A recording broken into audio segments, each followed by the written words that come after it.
Single until somebody proves they're worth my time, was what my girlfriend posted while still living with me. So I replied, good luck, have fun with that. Switched my status to happily single, tagged her, and within 60 seconds flat, her entire post vanished instantly. Hey Reddit, so a few weeks ago I found myself in one of those situations you don't really believe until you live it. One Instagram post from my girlfriend set off a chain of events that made me realize just how entitled and delusional she really was. I didn't yell, I didn't beg, I just leaned back, stayed sarcastic, and watched the whole thing blow up in her face. Buckle up because it got messy fast. I, 27 male, have been dating this girl Alice, 26 female, for 2 years, living together for 1. People always said we looked like the perfect couple. Truth is, behind the matching outfits and vacation selfies, things were getting sketchy. She cared more about likes and attention than our relationship, and I was slowly realizing I'd signed up for a circus I didn't want tickets to. Earlier that morning, we'd already had one of those dumb little arguments that somehow stick in your head. She was nagging me about not taking the trash out the night before. I told her I'd get to it after work since the bags weren't even full yet. She rolled her eyes and said something like, "You never follow through on the small stuff, Blake? That's why I feel like you don't try anymore." I brushed it off because really, it was trash. Not exactly relationship-ending material. But the way she said it, like it was proof I was some lazy deadbeat, kinda stuck in my head. So, lunch break at work, I'm scrolling Instagram, half asleep, when I see it. One of those aesthetic posts, you know, the beige background with cursive text. It says, "Single until somebody proves they're worth my time. Know your worth, queens." And it's posted by none other than my girlfriend. I didn't even get mad. I actually laughed. Like, here I am paying rent, cooking, putting in the effort, and she's out here basically advertising like she's a free agent in the draft. Cool. My move? I dropped a comment under it. Good luck, have fun with that. And then I updated my relationship status to happily single and tagged her in it. Real calm, no shouting, no begging. Just a clean surgical strike. Yeah, my status said single, but leases don't update themselves. It was more about sending a message than packing boxes that second. Her post vanished in under 60 seconds. Deleted like it never happened. But the damage was done. Her phone probably looked like a grenade went off. Mine too, because I got hit with 12 missed calls back to back. The group chat with her friends lit up like Times Square. I just muted my phone and finished my sandwich. By the time I clocked out, I already knew she'd be waiting at home, ready to do her Oscar-winning performance about how I overreacted. And yep, I was right. I opened the door and there she is, sitting on the couch like a villain from a soap ad, arms crossed, face twisted like I'd personally offended her ancestors. "What the hell was that about?" she snaps. I drop my keys on the counter. "Which part? You telling the world you're single or me agreeing with you?" Her jaw tightened. "It was just a quote, Blake. Every girl posts stuff like that." "Yeah, every single girl," I shoot back. "Not ones with a boyfriend sitting in the same apartment." She rolled her eyes so hard I thought she might sprain something. "You're being dramatic." It didn't mean anything. Cool. Then neither did my response. That shut her down. For about 3 seconds. Then she huffs, grabs her purse, and hits me with, "I'm staying at Bianca's tonight. Maybe you'll realize how stupid you're being." "Take your time," I said, waving as the door slammed. Here's the thing. Old me might have chased after her, begged her to stay, played into the drama. Current me? Nah. I ordered a pizza, fired up the PlayStation, and watched the game in peace. Honestly felt like a mini vacation. While she was at Bianca's probably venting about how I embarrassed her, I was sitting there laughing at the thought of her scrolling through my status update, stewing. The best part? I did everything she hated in one night. Gaming for hours, check leaving pizza boxes on the counter, check having fun without her, double check. And I know some dudes will ask, why didn't you just break up right then? Let me explain. When you're dealing with someone that delusional, you don't just walk out, you let them implode. It's way more satisfying to sit back and watch them light themselves on fire with their own nonsense. Sure enough, the buzzing on my phone didn't stop all night. First it was her, then random notifications I didn't care about. All voicemails about how I was ruining a good thing. Meanwhile, I'm sitting there with breadsticks like, a good thing for who? It's wild how quick the script flips. She posted she was single for attention, but somehow I'm the villain for saying good luck. That's the kind of mental gymnastics she trained for.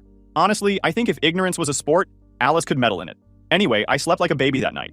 No snoring in my ear, no phone lighting up with, "Where are you?" texts, no passive-aggressive comments about how I don't fold laundry the way she likes. Just peace. For the first time in months, I actually felt like myself again. And this was just the warm-up. I knew her stunt wasn't going to stop at one Instagram post. Girls like Alice don't just take the L and move on. No, they double down. But me? I was ready.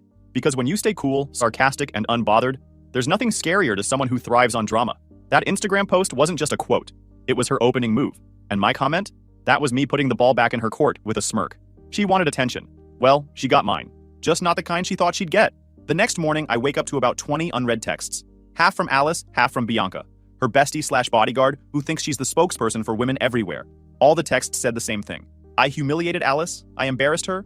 I need to apologize. My favorite one was from Bianca that said, "A real man doesn't act petty on social media." I stared at that text and laughed. A real girlfriend doesn't go online pretending to be single. But hey, details, right? I ignored both of them. Made coffee, took out the trash just to spite her earlier rant, and headed to work like nothing happened. If she thought guilt-tripping me through her bestie was gonna work, She seriously underestimated my ability to not give a damn. By lunchtime, my phone buzzes again. This time it's her mom, Shannon. 7 missed calls. I finally pick up just to see what script she's reading from. "Blake, sweetheart," Shannon says, putting on her concerned mom voice. "What's going on?" Alice is devastated. "She said you attacked her online." "Attacked?" "Lady, she's not storming the beaches of Normandy," she posted a coffee quote. "She posted she was single," I said flat. I confirmed it. Simple as that. You know how girls are on social media? It's just for fun. "Oh, so cheating is just for fun too?" "Because that's what it looks like. Advertising." Shannon went quiet like she hadn't prepared for that line. Finally, she huffed. "You need to apologize." She's very upset. She knows where I live if she wants to talk. Then I hung up. The thing about Shannon is, she's the original source of Alice's entitlement. The woman acts like her daughter is God's gift to men, and every guy should be thankful just to stand in her shadow. Of course she was going to run defense. That's all she's ever done. That night, instead of wallowing, I actually enjoyed myself. Ordered wings, played a couple hours of PlayStation, then hopped on Discord with my buddies. They all had a field day when I told them what happened. One of them even said, "Bro, you're free now." Don't waste it. He was right. Meanwhile, Alice was still at Bianca's place, because the group chat lit up again. This time, Bianca sent me a wall of text about how I violated Alice's trust and publicly humiliated her. Apparently, my one comment under her post was the equivalent of broadcasting her secrets on CNN. I replied once, "Real girlfriends don't pretend to be single online." Blocked. That fast. Guess she didn't like her own logic thrown back at her. And I know some people will say I was being petty, but here's the thing. I didn't start this. I didn't wake up one day and think, "Let me declare I'm single while I've got a live-in boyfriend." That was her. I just matched her energy. If she can post quotes, I can post reality checks. By the third day, the noise started slowing down. Alice stopped texting and switched to silent treatment. Bianca wasn't in my inbox anymore, and Shannon had probably gone back to nagging Roger, her husband, about his long hours. The storm was calming, but you could feel it. She was building up to something bigger. See, Alice doesn't just drop things. She escalates. She'll take a dumb mistake and triple down until it turns into a full production. And I had a front row seat to the upcoming show. That Friday, I come home from work, unlock my door, and immediately notice something different. The smell of perfume I didn't spray. The faint sound of muffled voices in the living room. My gut told me she was back. Sure enough, I walk in and there she is. Sitting on the couch with her arms crossed, Bianca next to her like a sidekick, both staring at me like I was the villain entering their courtroom. Alice starts first. "We need to talk." I toss my keys on the counter. "About what? You being single? Or me agreeing with you?" Bianca cuts in before Alice can answer. "You humiliated her, Blake. Everyone saw. You made her look like a fool." I smirked. "She did that herself. I just left a comment." Bianca's face went red. Alice huffed like I was missing the point. "It didn't mean anything, Blake. It was just a post." "Cool," I said, leaning against the counter. Then my response didn't mean anything either. "So what's the problem?" They both sat there, sputtering, trying to spin it like I'd committed some grand betrayal. The funniest part? They were acting like I had to earn their forgiveness, not the other way around. I didn't give them the satisfaction. I just stood there, calm, unbothered, watching them try to twist logic into origami. After 10 minutes of them going in circles, I finally said, "All right, you two done? Because I've got leftover pizza and a new game waiting." Alice shot up, furious. "You don't even care, do you?" "Nope," I said, smiling. "Not about Instagram quotes. Not about fake outrage. Definitely not about babysitting you and your friends' delusions." Bianca gasped like I'd slapped her. Alice stormed out, dragging Bianca with her, both of them mumbling about how I'd regret this. I shut the door, sat down, and cracked open my pizza box. Best meal I'd had in weeks. The way I saw it, that was round one. She tried to guilt trip me through her army, and it failed. She wanted me chasing after her, groveling, apologizing. Instead, I sat there enjoying dinner, controller in hand, completely unfazed. And I could already tell, she wasn't done. People like Alice never are. A couple days later, I get a text from my buddy Randy. He works at the same marketing firm as Alice. Randy's the kind of guy who doesn't care about drama, so if he's messaging me, I know it's worth paying attention. Text said, "Yo, thought you should know. Alice has been having lunch every day this week with that new account manager, Cody. Looks friendly." I read it twice. Cody, same guy she'd told me 2 months ago, gave her weird vibes. Apparently, the vibes weren't that weird if she's now breaking bread with him every afternoon. So I do a little digging, pull up her Instagram. She'd already wiped our couple photos like she was editing me out of her history. But I noticed she still follows Cody. I tap on his profile. Every post of hers for the last 3 months, he'd liked them. Even the gym selfies at 6 a.m. with captions like, "Early bird gets the gains." Bro was basically drooling through the screen. I screenshotted everything. Not because I planned on blasting her, but because when people like Alice start rewriting history, you need receipts. That night, Alice texted me for the first time in days. "Are you ready to talk like adults?" I couldn't resist. I fired back, "Sure. Should I invite Cody too? Or is this just between us?" She read it. No response. So, I figured that was the end of it. Wrong again. 2 days later, I come home and almost laugh when I open the door. Sitting at my dining table like they're staging a UN summit. Alice, Bianca, her sister Miranda, and her mom, Shannon. 4 faces looking at me like I was about to be tried for war crimes. I shut the door behind me and said, "Wow, didn't realize we were having a board meeting today." Shannon jumped in first. "Blake, this has gone too far. Alice made a tiny mistake posting that quote. You're blowing everything out of proportion. I kicked off my shoes, calm as ever. Right. Saying you're single while living with your boyfriend is a tiny mistake. Got it. Miranda chimed in, arms folded like she was the lawyer of the group. You're focusing on the wrong thing. She loves you.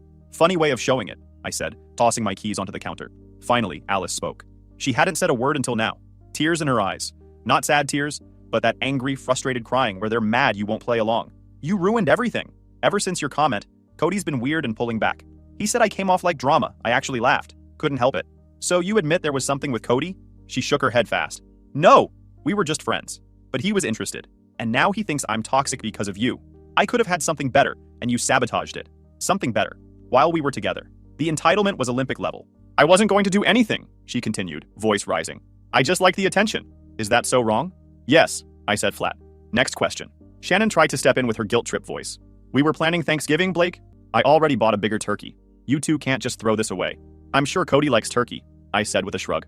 Miranda cleared her throat like she was about to drop the bomb. She needs to stay here until she finds a new place.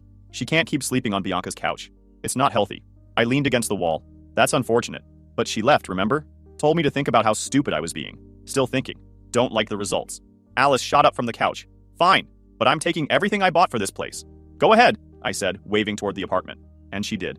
She tore through the place like a tornado, grabbing stuff I didn't even realize she cared about. The coffee maker?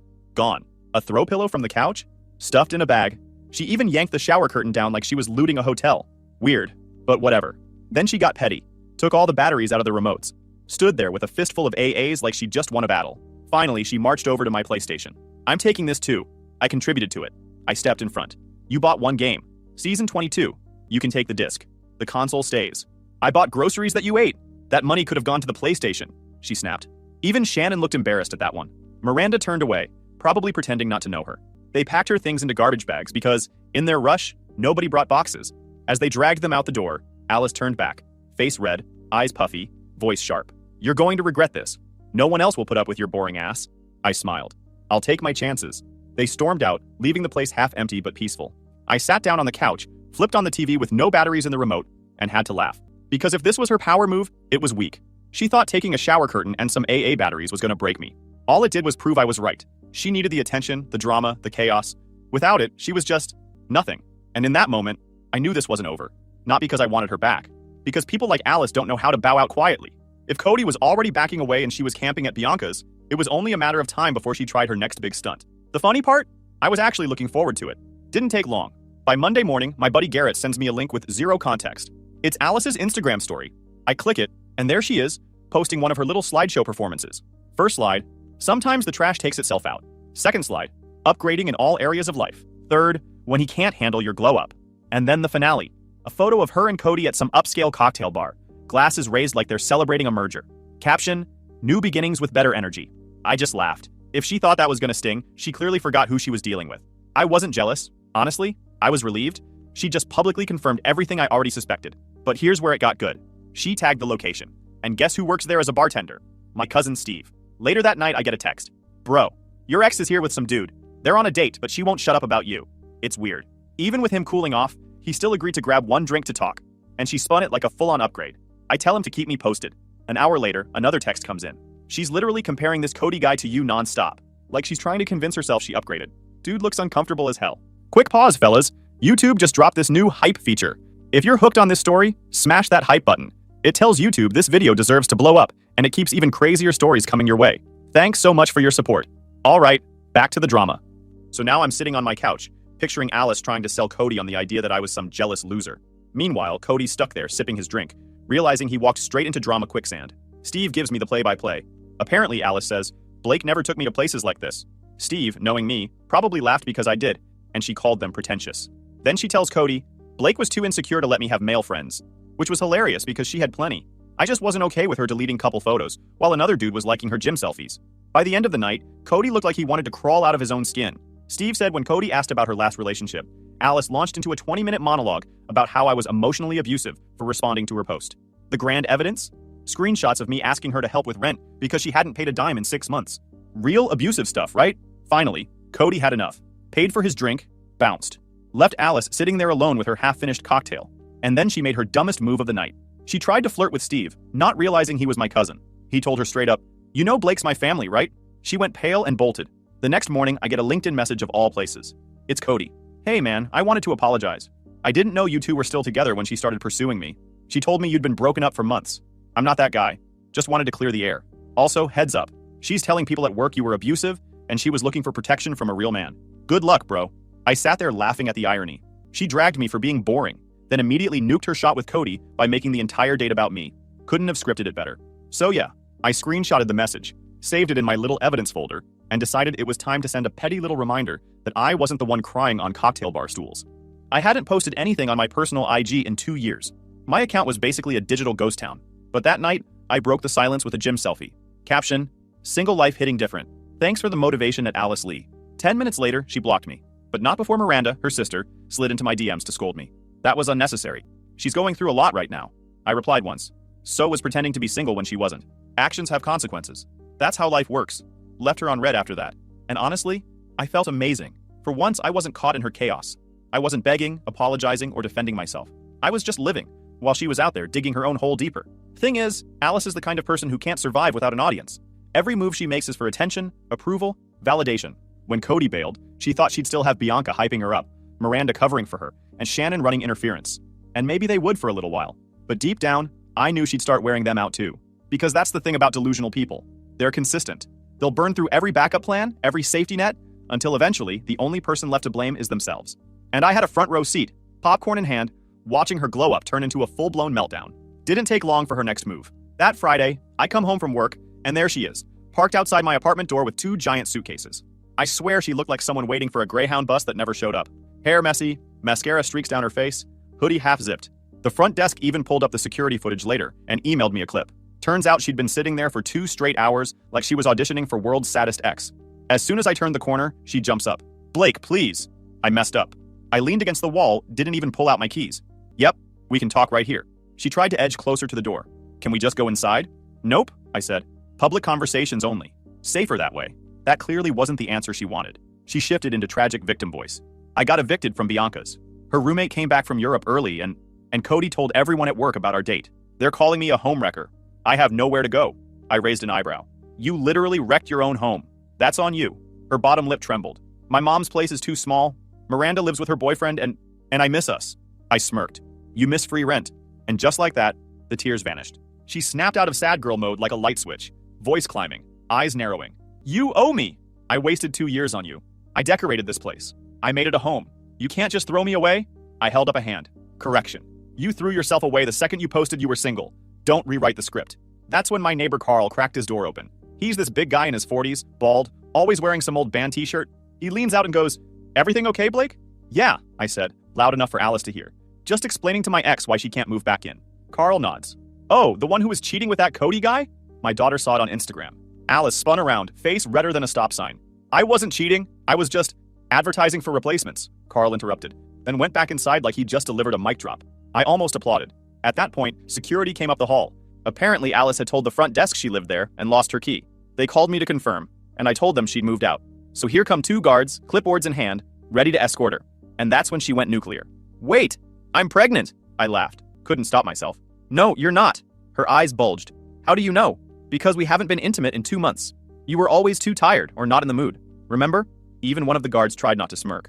The other one coughed into his hand, badly hiding a grin. She stomped her foot like a toddler denied candy. "You'll never find anyone like me." "I pray to Jesus for that," I said calmly. The guards escorted her toward the elevator while she yelled about betrayal, wasted time, and how I was going to die alone. I shut the door, locked it, and finally sat down on the couch. The whole thing felt like a live-action sitcom, where I was both the star and the audience. An hour later, my phone lights up. Caller ID, Shannon. "Against my better judgment," I answered. "How dare you embarrass Alice like that?" She screeched the second I picked up. "She's desperate. You've ruined her reputation." "She ruined it herself," I said flat. "She needs a place to stay." "Not my problem." Then Shannon pulled the wildest card I've ever heard from a parent. "If you take her back, I'll pay her portion of the rent for 3 months." I literally had to pull the phone away from my ear to laugh. "So you're trying to pay me to date your daughter?" Dead silence. Then she muttered, "She just needs support." "That's really sad, Shannon. Goodbye." I hung up before she could spin another guilt trip monologue. Here's the thing. Alice thought she had leverage. She thought if she cried hard enough, screamed loud enough, or lied big enough, I'd cave. What she didn't realize is, once a guy checks out mentally, the game's over. She was still trying to sell me the deluxe drama package, and I'd already canceled the subscription. And yeah, I knew this wasn't her final act. She'd be back with more tricks. That's how people like her work. But after watching her burn through every card, sympathy, guilt, even a fake pregnancy, and still lose, that was better than any Netflix special. For the first time in years, I felt completely untouchable. And honestly, I couldn't wait to see what circus stunt she'd try next. Turns out, it was TikTok. A few days later, my sister texted me a link with the message, "You're gonna love this." I open it, and there she is, sitting on Bianca's couch, front-facing camera, fake tears queued up, launching into her new series, Dating After Emotional Abuse. She'd put on soft background music, held a mug like she was some wise life coach, and started spouting gems like, "Healing from narcissistic relationships is about recognizing red flags. Like when he gets upset if you authentically express yourself." Translation, me not clapping when she declared herself single. Next clip she says, "Isolation is a big warning sign. When he keeps you from building healthy friendships." Which was wild, considering the only friendships I questioned were the ones with dudes drooling on her gym selfies. I nearly dropped my phone laughing. The videos had, maybe 200 views each? Mostly her friends leaving supportive comments like, "Preach, queen," and "So proud of you for speaking your truth." She thought she was about to go viral. Meanwhile, I was screenshotting everything and filing it in my evidence folder. Not for revenge, just because people like her always rewrite history, and I like keeping receipts. But she wasn't done. A week later, I get dropped into a random group chat. The title, Intervention for Blake's Commitment Issues. Members, Alice, her mom, her dad Roger, first time he'd gotten involved, Bianca, Miranda, and a couple randoms I barely knew. First message is from Alice. "We all care about you, Blake, and want to help you face your patterns of control and hostility." Roger jumps in. "Son, I think you need to man up here. She deserves an apology." Me. "I did man up. That's why I'm single." Cue the flood of messages. Bianca accusing me of gaslighting. Miranda calling me cold. Alice sending dramatic paragraphs about how I destroyed her trust. So I dropped 3 screenshots. Her original post about being single. Cody's LinkedIn apology. A still from the building security clip showing her camped outside my door with 2 suitcases. Then I typed, "Yeah, I'm the problem. Good luck with that." Left the chat. 5 minutes later, Roger calls me privately. I expected another lecture, but instead, he sighs into the phone. "I didn't know about the Instagram thing. Shannon told me you just randomly attacked her online. I'm sorry, son. Honestly, she gets this from her mother. Entitlement runs deep. Why do you think I work so much overtime?" Click. He hung up before I could even reply. That was the most honest thing anyone in her family had said to me in 3 years. I figured that was the end of it. But nope, Alice had one last Hail Mary left.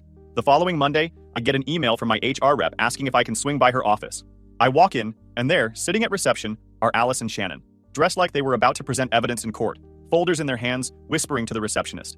HR pulls me into the office and closes the door. "So, your ex and her mother showed up claiming you've got anger issues that could affect your work performance."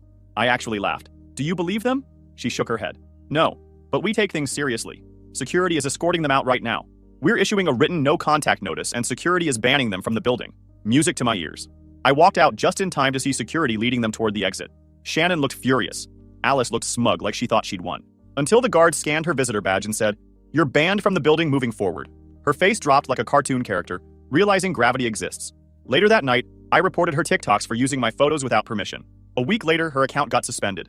The abuse recovery coach career ended before it even began. I thought that was it.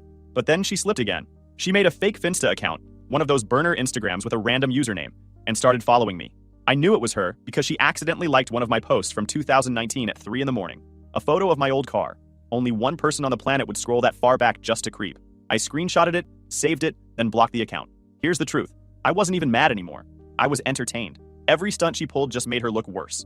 Every desperate move, every fake story, every failed attempt to paint me as the villain. It all backfired. And the best part? I didn't have to lift a finger. I was untouchable, and she was burning herself out trying to get a reaction I wasn't giving. It's funny how when you stop feeding the chaos, people like her just start spiraling faster. That's exactly what happened. By the time I was living my best life, Alice was busy speedrunning self-destruction. First, her job. Garrett, my buddy who worked at the same firm, hit me up one morning. "Dude, your ex is about to get canned. She's been skipping meetings to film TikToks in the office bathroom. Managers had enough." A week later, yup, she's out. Officially fired. Apparently, the Cody fiasco hadn't helped either. Word got around about her chasing him while she was still living with me. Add in the TikToks painting herself as some survivor of emotional abuse, and coworkers stopped taking her seriously. One guy even told Garrett, "She's always crying about her ex. Don't get involved." So yeah, the girl who called me boring and replaceable, now unemployed, living out of suitcases, and banned from my apartment complex. And her family wasn't doing much better. Roger, her dad, finally snapped. He called me again, random evening, and flat out said, "This is the last straw. I can't deal with your ex and her mother's entitlement anymore. I'm filing for divorce." I almost felt bad for him. Almost. Next up, Bianca. Remember, she was supposed to be Alice's ride or die bestie, the one always hyping her up, blocking me, writing essays about how I was toxic. Yeah, that loyalty ran out quick. I found out through a mutual friend that Alice had basically turned Bianca's apartment into her personal flophouse. Eating her food, never cleaning, blasting TikToks all day, ranting about me every night. Bianca eventually had enough, waited until Alice went out, then changed the locks. Texted her after, "You're not welcome back. Find somewhere else." Beautiful. Miranda, her sister, wasn't much help either. She made some vague Facebook posts like, disappointed in family members who can't take accountability. Everyone knew who it was aimed at. Honestly, it read like even Miranda was embarrassed to defend her anymore. And Cody? Dude transferred to another office completely. Packed up, dipped, didn't even look back. Can't blame him. Nobody wants to be the rebound circus act. The cherry on top came when Alice tried one more stunt, a GoFundMe. I kid you not. She made a page titled Healing from Emotional Trauma, with a sob story about being abandoned, jobless, and homeless after an abusive relationship. Goal, $5,000. Her mistake? Posting it on her public Instagram where all my friends could see. Within an hour, Garrett sent it to the group chat. The roasting was immediate. Comments like, "Didn't you just try to move back into his place last week?" And, "Shouldn't emotional trauma pay for its own groceries?" popped up. My boys even donated $1 each with messages like, "For new AA batteries," and "Buy another shower curtain." She shut the whole thing down in 2 days after getting clowned nonstop. By then, I'd stopped even keeping tabs. She was nuking herself just fine without my help. My energy was going somewhere better, forward. Because while she was busy spiraling, I was actually moving on. Met this girl Thea at my rock climbing gym. Total opposite of Alice. Grounded, funny, zero interest in social media drama. When we first matched on Hinge, the first message she sent was, "Just so you know, my relationship status is accurate across all platforms." I laughed so hard I knew she was a keeper. We started hanging out. She made me forget all the noise with Alice ever existed. No games, no drama, no fake tears, just chill. And as if fate wanted to hand me a victory lap, Alice couldn't help but embarrass herself one last time. She posted another quote selfie, eyes puffy, hair messy, captioned, "Single by choice. Healing from trauma. Ready for my glow-up era." Someone commented, "Weren't you just begging your ex to take you back?" Post deleted within the hour. That was the final note. No big showdown, no final speech. Just her deleting her own mess while I was out climbing walls and laughing with Thea. Looking back, it's almost funny how much I used to stress about Alice's drama. All those late nights arguing, second-guessing myself, trying to figure out what I did wrong. The truth? I didn't do anything wrong. She was just addicted to attention, and I finally cut the supply. She wanted me groveling. Instead, she got silence. She wanted to upgrade. Instead, she downgraded to unemployment and GoFundMe scams. She wanted to humiliate me. Instead, she humiliated herself. Sometimes, the trash really does take itself out. And sometimes, it tries crawling back in with suitcases, fake pregnancies, and TikToks about healing from abuse. Doesn't matter. Because the one thing I learned from this whole mess is simple. When you stop playing their game, they lose every time. And me? I didn't just win. I leveled up.